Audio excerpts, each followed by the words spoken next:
As we mentioned, the International Monetary Fund is painting a fairly grim picture of the global economy, adding that the two largest economies, the United States and China, are weakening.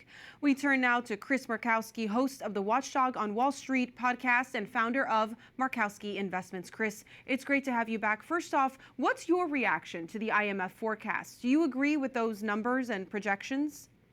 Well, I mean, they're giving their best guess, but without a doubt, I feel that the economy is going to slow significantly.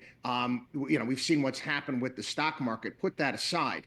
Yesterday, Walmart, Home Depot, Lowe's, they all got to have Target. They got to have a meeting with the president. But the real lifeblood of this country, quite frankly, and I'm biased because many of these businesses are my clients, are small business owners. They're not getting a trip to the Oval Office, and their costs have gone through the roof, and they're having to stop, and they're having to pay attention to the orders that are coming in, and it's making it very difficult. And when you have that whole sector of the economy, small businesses that are hit by these tariffs, and they can't get the type of deals and carve-outs that these big businesses can, that most certainly is problematic.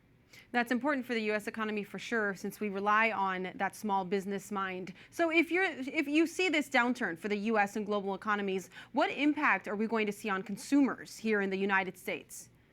Well, we're starting to see it already. There's already the signs right now where you're hearing things where, okay, nail salons aren't doing as much business. Hair salons they're cutting back here and there. You're already seeing it in real estate where people are canceling purchases for homes. There's a myriad of things.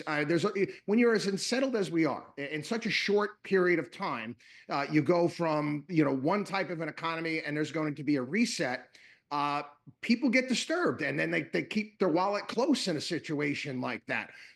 In many respects, based upon how things are going, it's almost like a COVID type of an economy where you're worried about stops in certain areas and certain businesses, and we don't want to see that again. Today, okay, a little glimmer of hope today with some of the chit chat coming out of the White House with Dissent saying, hey, maybe we're going to work something out with China.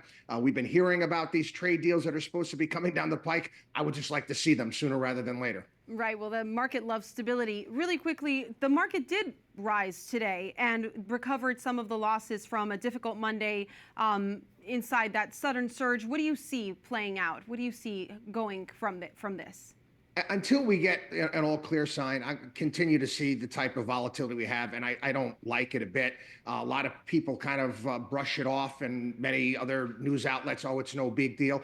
You can't say that to somebody that's close to retirement, that wasn't expecting any of this. This is a pretty good hit. Again, you have to deal with it. It's part of being in the market. It's part of investing, and you're going to have to work your way through. But we're already seeing cracks in pension funds that are down billions of dollars because of this. So, like I said, the sooner that we can get some clarity, in regards to what's going to be happening moving forward, expect more of this. Well, we're all looking for that clarity. Thank you so much, Chris Markowski, host of the Watchdog of Wall Street podcast and founder of Markowski Investments.